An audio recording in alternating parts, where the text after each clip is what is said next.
Bonjour à toutes et à tous et bienvenue pour ce webinaire Efalia, dématérialisation des factures entrantes et pistes d'audit fiable. Êtes-vous prêts? Je suis Emma, je vous accompagnerai dans le chat lors du webinaire, donc n'hésitez pas à y poser toutes vos questions. Nous ferons une petite session de questions-réponses en fin de webinaire. Vous pouvez mettre en plein écran en cliquant sur l'icône en bas à droite de la vidéo si vous le souhaitez, notamment lors de la démonstration. Je vous laisse en compagnie de Christophe et d'Anissé. Bon webinaire à tous.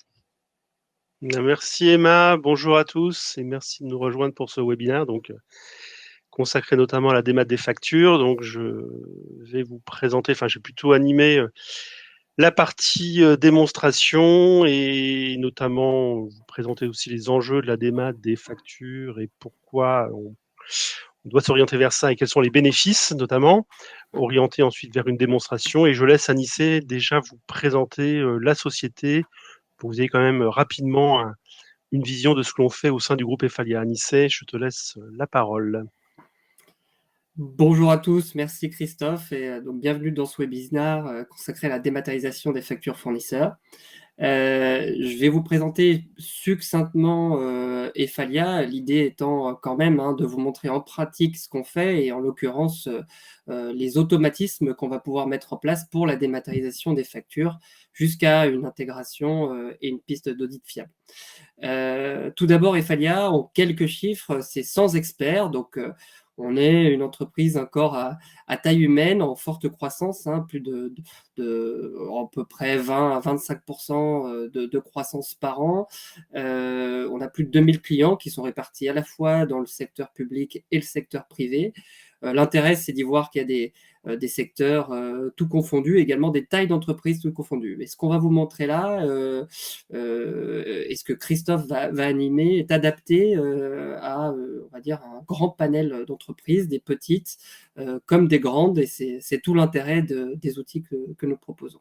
On fait 10 millions d'euros de chiffre d'affaires, et effectivement, on a plus de 35 ans d'expérience à Efalia, où on a commencé par un certain nombre de produits, dont de la GED, et ensuite on s'est diversifié pour répondre de plus en plus aux besoins de nos clients dans leurs approches zéro papier. Donc, quels sont nos métiers? On en parlait. Alors, donc on est éditeur et intégrateur de solutions. Donc, on a effectivement une partie qui est éditique. Alors, c'est pas de l'éditique comme on l'entend industriel, c'est de l'éditique dans le sens outil d'éditique qui permet, par lancement de batch, de faire de la production de documents paramétrables et en haut volume. C'est une solution historique que nous faisons, que nous développons et qui est toujours effectivement en recherche et développement pour répondre aux besoins de nos clients. Évidemment, nous avons un socle, la gestion électronique de documents, qui est, on va dire, un outil très transverse, qui est interopérable avec un certain nombre d'environnements SI plus ou moins complexes, et ça a été, on va dire, l'outil phare lié au développement et la construction d'Efalia. Et puis, nous avons du business process management. Alors, on va pas mal s'y atteler aujourd'hui avec Christophe. Pourquoi? Parce que c'est ce qui nous permet effectivement d'y émettre par le principe de formulaire adaptable, de rentrer dans le process de nos clients et de rendre dématérialiser ces process. Tout ceci d'une manière interopérable avec les outils du groupe. Effectivement, on fait donc de la dématérialisation à la source. Donc, on va vous accompagner, on va dire, très en amont, le plus possible, pour pouvoir intégrer et réceptionner ces documents nativement dématérialisés et les situer dans un coffre-fort électronique. Donc là, on est vraiment sur des approches zéro papier, avec les éléments normatifs qu'il y a derrière et qui conviennent d'appréhender avec beaucoup de sérieux, parce que c'est un environnement qui est très complexe. Voilà, Efalia dispose d'experts en la matière qui peuvent conseiller nos clients et nos prospects sur la manière dont ils vont organiser leur approche zéro papier, en particulier sur bien le réceptacle de fin, qui est donc la signature électronique. Donc, voilà les outils du groupe, qui sont à la fois indépendants et en même temps interopérables, et qui en fait répondent à un besoin global de nos clients de dématérialiser leurs processus et leurs documents.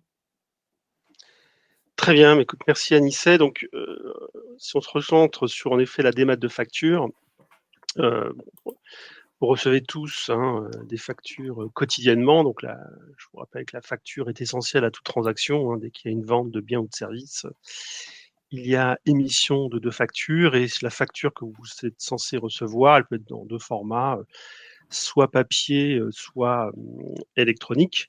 Alors électronique, on va distinguer différents niveaux finalement, puisque en fonction de la traçabilité que vous voulez derrière et notamment de la piste d'audit fiable, qui est, je vous rappelle, obligatoire depuis 2010 pour toutes les factures que vous recevez. Aujourd'hui, vous pouvez recevoir soit des factures électroniques ou papier. Et si ces factures ne sont pas de type EDI ou signées électroniquement, donc signées par un certificat, vous devez mettre en place une piste d'audit fiable, aussi bien pour les documents que vous avez numérisés papier ou éventuellement des factures qui vous arrivent directement en PDF. Donc c'est pas parce que elles sont en PDF et donc au format électronique que ça vous exempte de la partie audit fiable, puisque seules les factures signées électroniquement ou transmises par EDI, elles sont exemptes de cette partie-là. Donc nous, on va plutôt se centrer en effet sur ces factures qui aujourd'hui vous arrivent soit sous forme papier, soit sous forme électronique, sachant que depuis 2010, vous êtes censé pouvoir les accepter au format électronique. Alors quel est le coût aujourd'hui d'une facture finalement matérialisée, Alors là, c'est les grands chiffres qui arrivent de principaux cabinets d'études ou même d'entreprises telles que Marques ou autres, qui ont estimé le coût de traitement d'une facture qui en moyenne est de 14 €.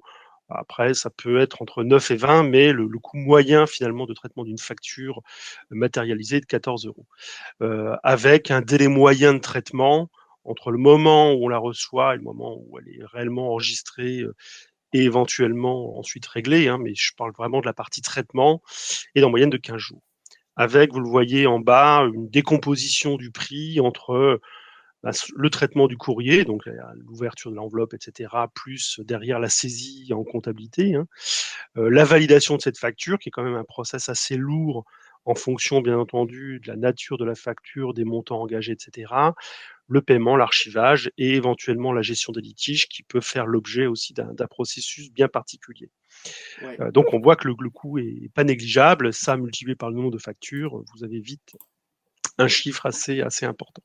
Oui, puis il y a Christophe, je me permets de te compléter sur ce sujet-là. Vas-y, vas-y. Il y a quelque chose qui est important aussi pour les entreprises et les organisations, c'est le DSO, c'est-à-dire le temps qu'on va mettre pour régler la facture. Donc ce temps-là, il est effectivement plus ou moins long.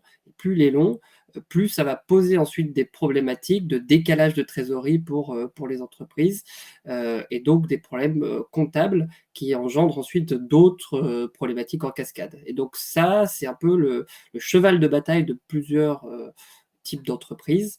Et effectivement, le traitement automatisé d'une facture va permettre de réduire considérablement son temps de traitement de la réception jusqu'à la facturation. Oui, et puis même dans un but de respect des engagements fournisseurs, c'est vrai que le délai de règlement est important. Tu as bien fait de le souligner. Donc les difficultés que vous pouvez rencontrer tournent en partie notamment sur le processus de bon à payer, donc qui n'est pas forcément respecté. Alors, il peut être plus ou moins formalisé au sein de l'entreprise, mais on s'aperçoit globalement que ce process de BAP, c'est quoi? C'est de l'envoi d'emails, sans pour autant qu'on ait la traçabilité, les bons interlocuteurs en face et de savoir où ça en est, quoi.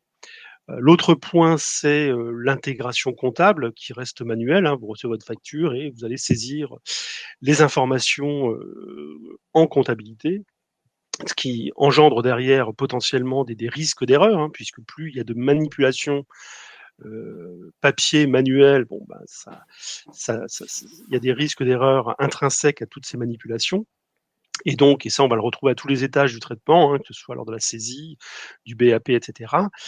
Et puis, point important, et là, quel que soit finalement le volume de facture, c'est éventuellement des risques juridiques, hein, car je vous rappelle que via vous êtes censé pouvoir démontrer la piste d'audit fiable, c'est-à-dire pouvoir démontrer que chaque facture est bien liée à un engagement que vous avez pris, soit en termes de commande, soit par rapport à des contrats, soit par rapport à des bons de livraison. Donc, en cas de contrôle, vous devez être en mesure de prouver que telle facture est bien associée à un bien ou un service que vous avez commandé ou que vous avez reçu ou pour lequel vous avez été livré. Et puis le dernier élément, c'est le pilotage.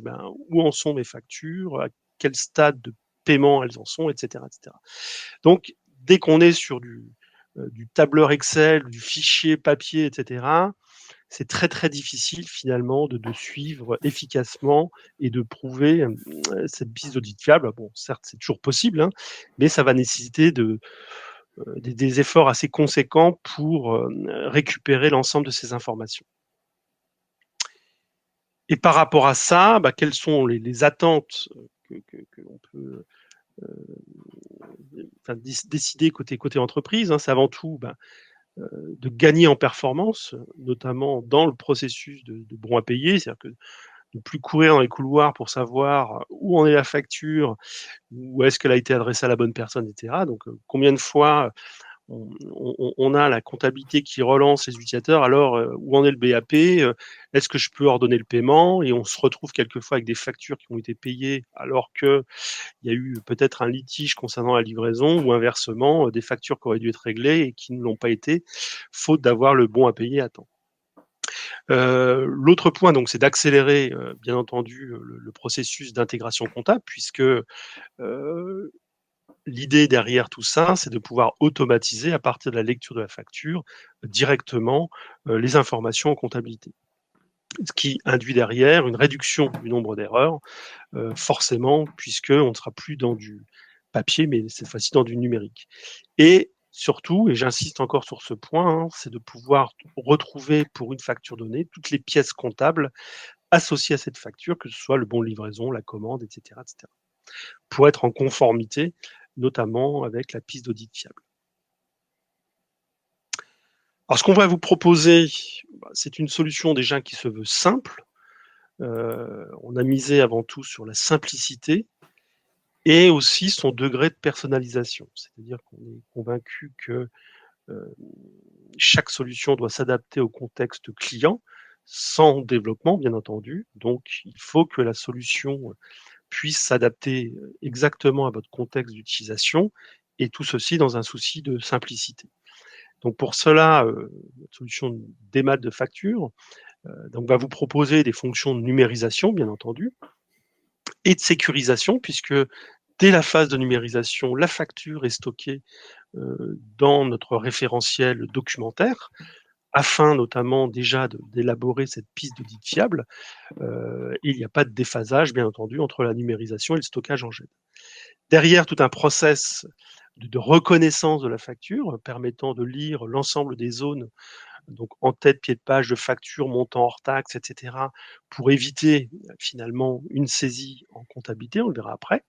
Donc l'ensemble des zones de la facture sont reconnues et donc éditables à l'aide de champs. Un circuit de bons à payer qui, lui, est de la même façon personnalisable en fonction des processus internes de validation de facture au sein de votre entreprise. Et ce process s'adapte complètement à votre organisation. Autre point, des fonctions d'annotation, hein, puisque les utilisateurs pourront éventuellement mettre des commentaires sur la facture. Alors bien entendu, la facture d'origine telle qu'elle a été numérisée et stockée en GED, elle n'est pas altérée. C'est simplement le côté annotation donc, sur le document lui-même, mais pas sur l'original qui a été fait pour pouvoir ajouter un certain nombre de commentaires ou d'informations complémentaires. L'enregistrement en comptabilité, donc là, que ce soit du Sage ou autre, hein, on est capable de sortir les informations reconnues de la facture pour les intégrer directement en comptabilité. Et puis l'autre élément, ce sont les tableaux de bord de suivi des factures pour connaître en un seul clic où ça en est. Quand je dis que c'est une solution intégrée, c'est-à-dire qu'on va avoir donc la phase de numérisation, un référentiel documentaire donc, qui va stocker l'ensemble des pièces comptables qui proviennent soit de la numérisation tel qu'on va le faire, mais le référentiel documentaire, bien entendu, peut être alimenté par différentes solutions métiers. Si typiquement vos bons de commande sont édités par un logiciel, on va pouvoir déposer ces pièces dans le référentiel documentaire afin ensuite de reconstituer facilement la piste d'audit fiable. Et tout un process de bon à payer qui lui permettra donc d'assurer le suivi et le traitement de la facture, y compris donc le connecteur ou les connecteurs d'intégration comptable, et tout cela au travers d'une simple interface utilisateur permettant de piloter l'ensemble, quoi. Et quand je dis qu'une solution est personnalisable, c'est-à-dire qu'on a en back-office, si je puis dire, un outil permettant de dessiner les processus de validation. Donc là, c'est du drag and drop d'objets et de composants graphiques déjà préétablis, hein. Donc on définit ensemble ou vous faites vous-même, après tout dépend du comment vous souhaitez travailler, mais le processus de validation de facture. Idem pour les formulaires, quelles sont les informations finalement qu'on souhaite récupérer des factures, quelles sont les informations qu'on souhaite faire saisir par l'utilisateur, tout cela se paramètre. Idem pour les tableaux de bord. Donc la solution est intégralement personnalisable et ce que je vais vous présenter là en démonstration, bien entendu, s'adaptera intégralement à votre contexte. Derrière, quels sont les bénéfices qu'on peut en retirer? Déjà, c'est un gain de productivité, hein, donc en moyenne, on estime qu'on peut gagner 1,6 ETP sur le traitement de ces factures fournisseurs et donc de confier des tâches à plus haute valeur ajoutée à ces personnes. Un temps de traitement donc qui va être aussi divisé par 10, notamment sur la validation des factures. Réduction, là vous en doutez, hein, sur les consommables, puisque on va plus être sur de la copie papier, de l'impression, etc. Et puis, j'insiste encore sur la traçabilité tout au long du cycle de validation. Donc, et l'autre point important, c'est le coût, bien entendu. Je vous ai parlé tout à l'heure qu'une facture matérialisée, son coût de traitement était de 14 €. Lorsqu'on passe dans un système dématérialisé, donc 100% digital, on va ramener ce coût à 4 €. Hein. Donc là, c'est clair qu'il y a un gain, un ROI immédiat, si je puis dire. Et surtout, en dehors de ces aspects quantitatifs, un aspect très qualitatif, c'est OK, je suis sûr que les factures, je serai capable de reconstituer cette piste d'audit fiable à partir des informations de la facture et des différentes pièces comptables associées à cette facture. Alors la démonstration, pour que vous puissiez voir un petit peu ce que ça donne et la suivre, on va avoir en gros trois étapes, hein. Une étape de numérisation, donc là, qui peut être soit réalisée par un service courrier, soit par votre service comptable ou achat qui va donc lancer le process de numérisation donc directement depuis un copieur que vous pouvez avoir dans les couloirs, hein, donc ce qu'on appelle un multifonction où la facture ou les factures vont être numérisées directement depuis un ou plusieurs points de numérisation et on verra que on a complètement standardisé les écrans puisque on s'appuie sur notre solution permettant d'être compatible avec n'importe quelle multifonction compatible Twain, hein, donc c'est des drivers un peu particuliers pour les scanners, mais c'est un standard aujourd'hui pour 95% des copieurs, quelle que soit leur marque, et donc d'avoir des écrans directement, je numérise la facture et ça part. Ensuite, une étape de contrôle, où là, on se connectera avec un profil qui est en l'occurrence Valérie, qui va s'assurer que la facture qui a été numérisée, reconnue, est bien conforme. Éventuellement, associer des pièces comptables complémentaires et on verra qu'on peut aller chercher ces informations directement dans le référentiel documentaire pour lancer ensuite un processus de bon à payer et au final que l'utilisateur qui était à l'origine finalement de la commande et donc qui doit donner le BAP, en l'occurrence ici Anissé, va valider la facture. Alors bien entendu, j'insiste, le processus de BAP, là, on l'a résumé à quelque chose d'extrêmement simple, mais on peut, en fonction du montant de la facture, des seuils, des codes d'imputation, etc., avoir des processus complètement ad hoc par rapport à votre système. Et pour finir, on consultera le dossier comptable avec les différentes pièces. Voilà. Alors, petite démonstration.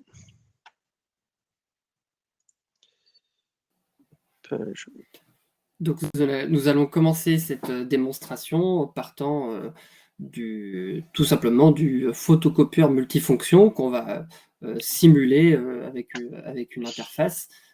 Exactement. Et donc, du coup, qui va être la personne soit à l'accueil, qui va donc réceptionner le courrier, les factures et les dématérialiser, soit un multifonction qui va se trouver dans un couloir, par exemple, et qui va être, pourquoi pas, traité directement par la personne en charge du traitement des factures. Anissé, tu vois mon écran avec le copieur, là? Non, je ne vois pas ton écran avec le copieur. Ah, attendez.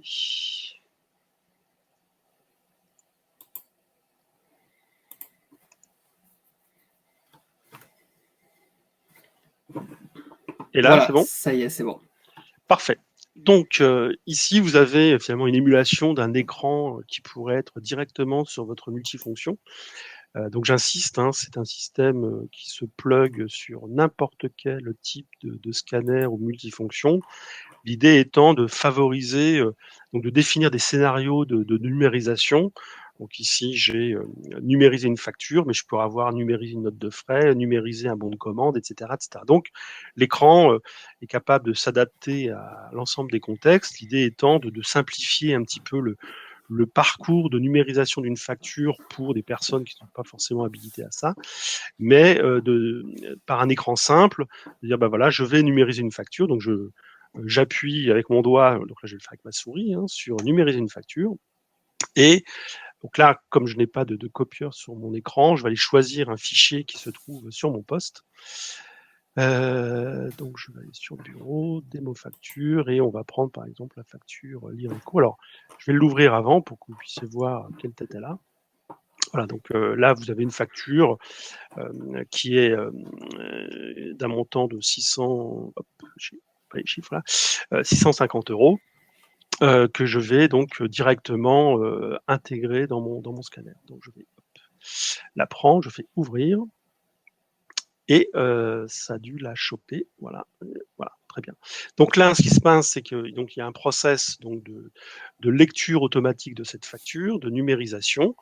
Et derrière, ça va me lancer directement le process, permettant notamment à la comptabilité d'avoir l'ensemble des factures qui ont été numérisées dans la journée ou qui ont été numérées dans la semaine. Après, peu importe la fréquence à laquelle vous numérisez ces factures. Donc vous voyez, c'est très simple, j'appuie sur le bouton, je mets ma facture dans le scanner, et puisque j'ai choisi ici le bouton numériser une facture, ça va me lancer le process de traitement de facture. Si j'avais choisi une autre option, eh bien, ça pourrait me lancer le process de validation d'une note de frais ou d'une commande, etc., etc.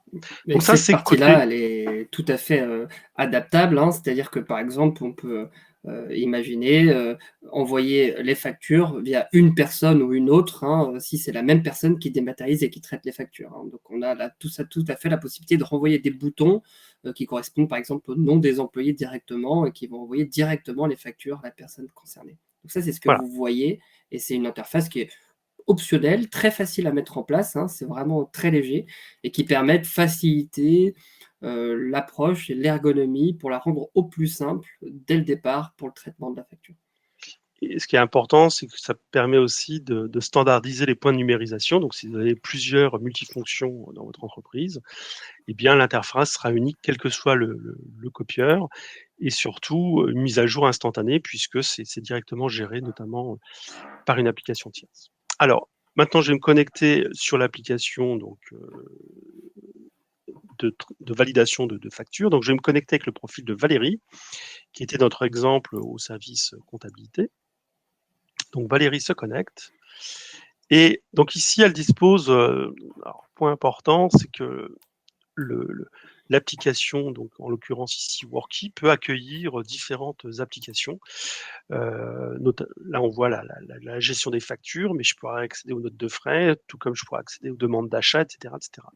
Donc la plateforme, c'est un guichet d'accès unique à différents processus, et en fonction qu'on enrichit la plateforme avec de nouveaux processus, j'aurai à ma disposition, en fonction de mes droits, bien entendu, les processus sur lesquels je dois agir. Donc on va aller sur la gestion des factures. Et ici, je vais retrouver donc toutes les factures qui ont été donc intégrées dans le système. Alors, ne faites pas attention ici, en effet, ce sont des vieilles factures qui datent ici en l'occurrence du 31 juillet 2021. Mais cette facture-là, qui vient d'arriver finalement, donc j'ai la liste de toutes les factures que je dois traiter. Donc je vais ouvrir la facture Lireco qui a été lue par le système. Quand je clique ici, je vais retrouver finalement les informations qui ont été reconnues par la facture. Donc ma facture Lireco que je vous ai montré tout à l'heure, avec ici le numéro de la facture qui a été reconnu, vous voyez qu'on a le 5420 ici, il a été reconnu, la date de la facture, la date d'échéance, le fournisseur. Donc imaginons qu'on se soit trompé, enfin, le système n'est pas reconnu le fournisseur, vous avez à votre disposition ici la possibilité d'aller chercher dans un référentiel. Si je tape les premières lettres, par exemple, je recherche Canon, eh bien, ça va me chercher l'ensemble des fournisseurs qui contiennent CAN. Et si j'en choisis un, eh bien, ça va me chercher les informations en base de données du fournisseur en question. Donc, on va rester sur l'IRECO. Voilà, hop, parce que il avait bien reconnu. Donc l'ensemble des éléments en tête, pied de page de la facture sont reconnus. Donc le montant TTC qui était ici, la devise, le cours, etc., etc. Le montant hors taxe. Après, je peux, moi, splitter selon mes différents taux de TVA. Je vois qu'ici, il y a un taux à 20% et un taux à 5,5%. Donc, rien ne m'empêche de rajouter ici des informations complémentaires. Eh bien, j'ai un taux à 20% pour un montant de 15,39. Voilà, et puis un taux à 5,5. Voilà, pour ensuite faciliter l'intégration comptable. Voilà, donc ces informations-là seront exportées pour que vous puissiez directement, dans votre Sage ou autre système, avoir directement ces taux et cette ventilation des valeurs au sein de votre système comptable. Oui, Anissé ? Oui, je voulais juste préciser que donc on a effectivement une reconnaissance soit par un caractère ou un numéro discriminant qui va nous permettre effectivement de compléter le reste des informations par issu d'une base de données, soit effectivement on peut reconnaître automatiquement les caractères, les informations qui vous conviennent. Tout ceci, c'est entièrement paramétrable et donc c'est au regard de votre besoin qu'on va capter les informations demandées. Évidemment, plus on a un numéro discriminant, plus effectivement on limite les risques d'erreur et plus on a un taux de reconnaissance qui est important. Et donc c'est effectivement de toute façon l'objectif, c'est d'automatiser un maximum la saisie. Et donc effectivement, on poussera nos clients à trouver des numéros qui permettent de faire le reste de la saisie via une base de données. Ensuite, moi en tant que comptable, alors soit c'est délégué à la personne qui doit donner le BAP, soit c'est directement au niveau de la comptabilité, d'aller chercher finalement des pièces. Alors soit ça se fait de façon automatique, sous condition qu'il y ait une clé commune entre notamment par exemple le numéro de commande. Si le numéro de commande est indiqué dans la facture, on sera en mesure d'aller chercher directement la commande associée. Ou bien vous faites ici une recherche, donc je vais aller chercher dans mon référentiel documentaire soit une commande en particulier, ou bien un terme. Tiens, je vais regarder tout ce qui touche sur l'IREC. Donc là, je vais rechercher. Je vois que j'ai aucune commande. En revanche, est-ce que j'ai pas des bons de livraison concernant ce fournisseur? Et là, je vois par exemple que j'ai deux bons de livraison qui sont associés à l'IRECO. Donc, je vais associer, imaginons ces deux bons de livraison à cette facture, puisque dans notre référentiel documentaire, on a numérisé par ailleurs ces bons de livraison qui ont été stockés. Donc vous avez un système de recherche, soit sur des bons de livraison, soit sur des commandes, soit sur des contrats éventuellement, vous permettant de rechercher soit sur le nom du fournisseur, sur un numéro de commande, sur différents critères que l'on pourrait établir ensemble pour faciliter ce rapprochement entre, d'une part, la facture que vous avez reçue et puis les pièces comptables associées. Donc soit cette recherche se fait manuelle comme je fais ici, soit on est en capacité de l'automatiser à partir du moment où on aura une clé permettant de faire ce rapprochement en automatique, en l'occurrence typiquement le numéro de commande, si ce dernier est inscrit sur la facture. Si en effet on n'a aucun élément de rapprochement, ce sera beaucoup plus difficile. Et je sélectionne. Voilà. Donc, ce qui fait que là, je vais retrouver directement dans mon système et ma facture, plus ici les bons de livraison associés, puisqu'on aurait pu avoir une livraison partielle, donc associée avec 2 bons de livraison. Point important, si je veux mettre en exergue certains éléments, alors rien ne m'empêche aussi d'éditer ma facture, qui ne sera pas touchée au niveau de l'original, qui lui a été stocké en GED, mais je peux tout à fait, si je veux mettre un petit commentaire ici, je sais pas moi, bien vérifier, on va mettre ici une annotation par exemple, hop. Est-ce bien, voilà, est-ce bien la bonne adresse? Voilà. Donc je peux commenter ma facture si je veux apporter des compléments d'information dans ce processus de BAP. Donc ça, c'est intéressant, toutes ces fonctions d'annotation sur un PDF permettant à l'utilisateur, donc si je clique ici, bien entendu, on va retrouver les informations. Donc c'est bien Valérie qui a dit est-ce bien la bonne adresse. Voilà. Une fois que ce travail est fait, eh bien, je vais pouvoir éventuellement mettre ici une petite observation. Ben, merci pour ton BAP. Et là, j'ai demandé, donc là on a une liste déroulante, mais ça pourrait être aussi une recherche multicritère, hein, à Anicet, en l'occurrence, de valider cette facture. Donc je choisis Anicet et je dis que c'est contrôlé. Alors j'aurais pu rejeter cette facture, c'est-à-dire que on reçoit une facture, mais moi je suis incapable de la rapprocher d'une commande, d'un bon de livraison ou d'autres types d'éléments. Donc cette facture, alors, si elle est rejetée, elle peut rentrer dans un processus de litige parce qu'il y a un vrai problème sur cette facture, ou bien il y a eu carrément une erreur de destinataire ou autre, elle est carrément rejetée. Là, je vais dire qu'elle est contrôlée. Donc ça a disparu de ma liste à faire, c'est-à-dire que moi je n'ai plus cette facture à traiter dans mon système. Par contre, vous voyez que j'en ai ici une palanquée qui ont été importées que je n'ai pas encore traitées. J'ai ici la liste des factures en cours et je vois que ma facture l'IRECO, avec le montant hors taxe, le montant TTC, etc. Vous voyez que j'ai une somme ici qui est faite directement. Donc si j'avais est partie chez Anicet. Et si éventuellement, moi, je veux une répartition des factures par fournisseur, je glisse ici directement le fournisseur et que je vois sur Abi, j'ai un montant de 16 000 €. Donc là, j'ai une ventilation et typiquement pour Canon SA, j'ai un total des factures en cours pour ce fournisseur. Elles ont toutes été importées. Pour l'instant, elles sont en cours de traitement directement par Valérie. Donc je sais exactement facture par facture, enfin fournisseur par fournisseur, quels sont les montants. Donc là, maintenant, je vais me connecter avec le profil d'Anicet.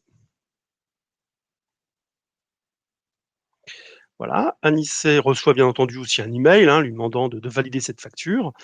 Et dans son espace gestion des factures, il va retrouver ici toutes les factures qu'il doit traiter au sens BAP.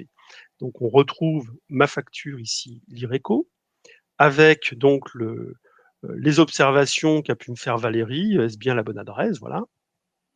Les informations qui ont été reconnues sur la facture, le petit commentaire de Valérie, merci pour ton BAP, OK pour moi, voilà. Si je vais y arriver.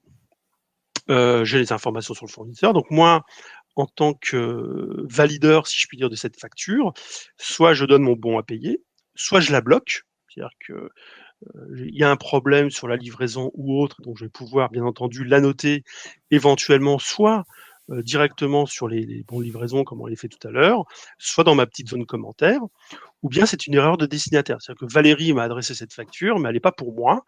Donc là, pareil, je vais pouvoir l'indiquer dans ma zone de commentaires et ça repartira chez Valérie pour qu'elle puisse s'adresser à la bonne personne. Et là, je vais donner mon bon à payer.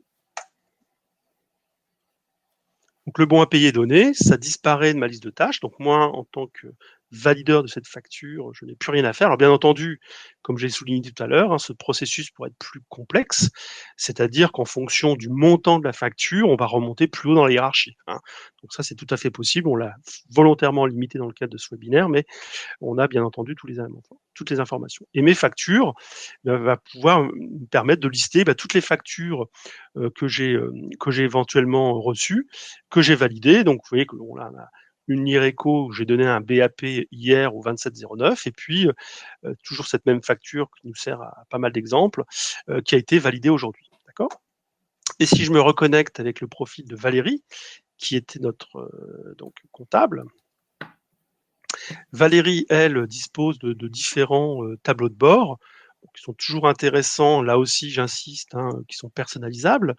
Donc, comme on l'a vu tout à l'heure, on a la liste de toutes les factures en cours. Donc, cette facture Lireco n'est plus en cours puisqu'on lui a donné le BAP. Et si je vais dans mon tableau de bord liste des factures avec BAP, on voit bien la facture Lireco avec son montant hors taxe, le montant TTC, la date de la facture, la date de l'échéance, qui l'a validée et la date de BAP. D'accord ? Donc, on a toutes les informations concernant cette facture et des tableaux de bord qui peuvent être plus de reporting cette fois-ci, où là, je vais avoir la ventilation de mes factures par statut. Donc, je vois que j'en ai 14 qui ont été importées, mais pour l'instant, qui n'ont pas encore été traitées. J'ai 3 factures contrôlées, j'en ai 2 rejetées, 1 bloquée et 5 avec le bon à payer. Et quand je clique là-dessus, je retrouve les factures pour lesquelles on a donné le BAP, dont la facture concernant l'IRECO. Je peux avoir des tableaux de bord, par exemple, sur les délais de BAP. C'est-à-dire que, est-ce que le délai pour lequel on a donné le bon à payer est fait avant ou après l'échéance de la facture? Donc là, je vois par exemple que j'ai 5 bons à payer qui ont été donnés, mais après l'échéance de la facture. Donc on pourrait tout à fait faire la même chose sur le règlement, à condition bien entendu qu'on ait l'information. Mais toujours important de voir, et là on peut avoir un système d'alerte, ce qui est géré par le système, pour inciter la personne à donner le BAP, bien entendu, avant l'échéance de cette facture. Et toujours pareil, je vais retrouver les informations directement en cliquant sur le camembert du graphique. Ventilation des factures par échéance, donc là pareil, on va avoir une répartition, ou bien ventilation des factures par date, si je veux. Voilà, donc c'est toujours intéressant, et là aussi, je vais pouvoir cliquer sur les zones pour avoir accès aux factures relatives à ces informations. Voilà, donc système extrêmement simple, permettant, si je le résume, de numériser des factures, de reconnaître l'ensemble des zones de la facture, d'initialiser automatiquement un process de BAP, avec derrière un référentiel fournisseur, soit que vous allez gérer par le système, soit qui va être géré directement par votre propre système, et on va faire le rapprochement principalement soit sur le SIRET, soit sur le numéro de TVA, pour aller chercher dans votre base fournisseur. Et derrière, tout le processus de BAP qui sera donné par les valideurs, avec un point important, c'est justement cette capacité d'avoir au sein d'un même formulaire la facture et éventuellement l'ensemble des pièces me permettant de donner le bon à payer sur la facture à partir de la commande que l'on a émise, donc vérifier que la facture est bien en phase avec la commande et ou avec les bons de livraison, etc., etc. Donc vous avez, en tout cas pour l'utilisateur final qui doit donner son BAP, l'ensemble des pièces pour pouvoir donner à juste titre le BAP, quoi, et sans aller chercher ou appeler la comptabilité. Est-ce que tu peux me donner la commande, ou est-ce que je peux recevoir le bon de livraison, etc. Donc c'est ça ce qui est important, c'est d'avoir tout à un seul endroit et pas dans N applications. Oui, puis c'est un Voilà. formidable outil d'analyse. On le sait, toutes les entreprises sont en phase de progression parce qu'elles reçoivent de plus en plus de factures dématérialisées. Et donc, ça engendre les problématiques que Christophe évoquait. Ici, on a un outil qui va par exemple nous permettre de regarder le taux de facture à problème et d'avoir les pièces et les factures associées à ce taux-là, et donc de pouvoir ensuite y faire une analyse, par exemple pour détecter le problème et puis l'améliorer. Donc c'est un outil à la fois effectivement de process, d'automatisation du traitement de la facture, mais également d'analyse et de reporting qui est extrêmement puissant. Donc Anissé, je crois que tu voulais montrer plutôt ensuite le référentiel documentaire, qui est vraiment le réceptacle de l'ensemble des pièces. Oui, tout à fait. Alors, donc, on vous l'a dit, hein, une fois que la facture est traitée, Tu partages ton on va écran passer. ou... Je peux, avec grand plaisir. Ou à moins que je le fasse directement ici. Je peux partager mon écran si tu veux.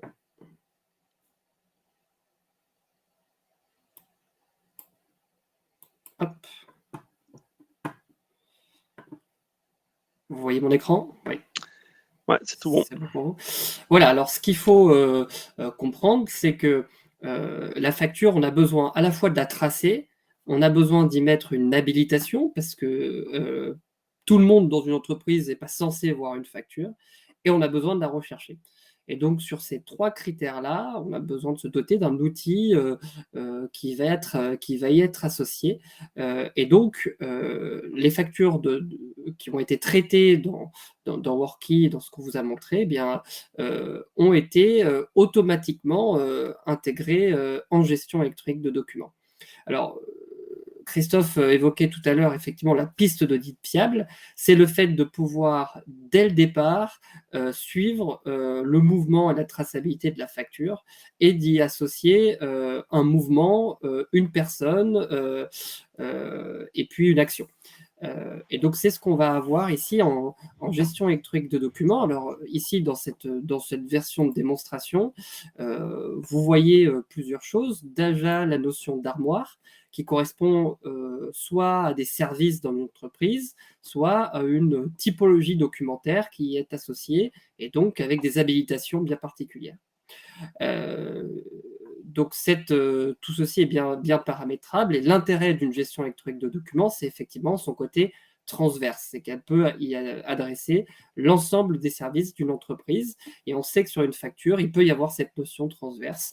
Il peut y avoir d'autres services qui peuvent avoir besoin de consulter une facture et qui n'a rien à voir avec le service comptabilité. Et donc, en fonction des habilitations qu'on va pouvoir gérer grâce à un module d'administration qui est excessivement simple, puisque en tant qu'administrateur, on va pouvoir définir les droits et les contrôles d'accès de chacun. Juste en clic-bouton, on va pouvoir effectivement y associer des habilitations, donc de la consultation, le fait d'ajouter un document, sa modification, sa suppression, etc. Donc, dans cette version-là, on a ce type de droit-là, mais ça peut être beaucoup plus exhaustif. Et puis, on a effectivement, dans ce qu'on demande à une GED, le plus possible, c'est de faire une recherche le plus rapidement possible de ma facture. Et donc, on a un module de recherche qui va être donc ce qu'on appelle une recherche multicritère, donc qui va en fait croiser l'ensemble des informations que je mets dedans pour pouvoir m'indiquer où se trouve ma facture, évidemment en fonction de mes habilitations. Donc là, pour reprendre l'exemple de Christophe, je vais taper les 3 premières lettres de ma facture, et donc il va me proposer les emplacements où sont susceptibles d'être placée ma facture. Évidemment, tout ça, c'est parce que j'ai le droit de le voir. Ça peut être bien plus restrictif si mes habilitations ne me permettent pas de voir toutes les informations. Et donc, du coup, je vois que j'ai des factures l'IRECO en bon de livraison, des factures en cours de traitement, qui donc renvoie à ce qu'on appelle une bannette. Une bannette, c'est finalement un espace qui me permet de faire des actions sur des documents de manière provisoire. J'ai ici mes factures en comptabilité, et puis en recueil et délibération. Donc pour cet exemple, évidemment, on retrouve notre facture ici, mais on peut trouver des informations issues de cette facture, ne serait-ce qu'en tapant, par exemple, le numéro ou les premiers numéros de sa facture. Après, on n'a pas toujours ces informations-là en tête, et donc il convient de faire des recherches plutôt orientées. Et dans ce cas-là, l'outil nous aide à orienter notre recherche, en tout cas à la cadrer, avec un certain nombre en fait, de critères qu'on appelle des gabarits, et qui nous permettent en fait de pouvoir y associer une recherche bien spécifique. Typiquement, j'ai mon numéro de facture, et puis je peux faire par exemple une recherche via un montant hors taxe inférieur, supérieur à. Donc l'idée ici, c'est de ne pas dupliquer les actions qu'on vous a montrées dans Worky, mais c'est de pouvoir offrir l'opportunité à tous les services qui le souhaitent de faire une recherche facile de sa facture et de la partager le plus rapidement possible. Et effectivement, de pouvoir la tracer de bout en bout dans ce réceptacle. Très bien, merci Anissé. Donc en effet, il y a bien la démat des factures qu'on a vue avec l'interface que je viens de vous présenter. Et on le sait bien, la démat de factures, c'est derrière d'autres pièces éventuellement. Et donc ce qu'on propose, nous, c'est un référentiel, l'ensemble de ces pièces, consultable éventuellement par d'autres personnes, pas forcément la comptabilité. Et puis ce référentiel documentaire peut stocker d'autres pièces qui n'ont rien à voir avec la comptabilité. Mais notre application donc, de démat de facture est cliente de ce référentiel afin d'avoir vraiment ce réceptacle unique, quelle que soit la source d'alimentation, que ce soit vos progiciels, que ce soit des emails, etc. Donc, l'ensemble de ces pièces sont en capacité d'être stockées dans ce référentiel et derrière, notre processus et l'application de traitement de facture va consommer ces pièces pour apporter la bonne information à la bonne personne au bon moment, quoi, en fonction du processus. Très bien, je vois que l'heure tourne un peu. On a peut-être des questions. Emma, je te laisse. Tout à fait. Nous avons une question pour le moment, donc n'hésitez pas à poser vos questions via le chat ou à demander des précisions.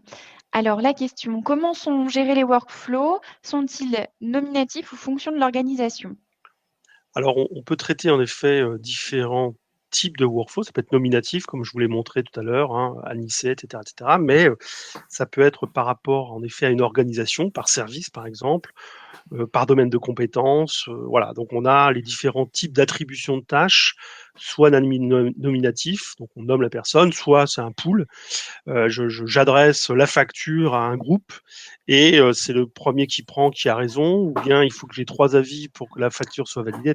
Donc on a différentes règles de distribution finalement en fonction de ce que vous souhaitez mettre en place. Mais en effet, tout est nominatif, organisationnel, hiérarchique, par centre de compétences, peu importe finalement.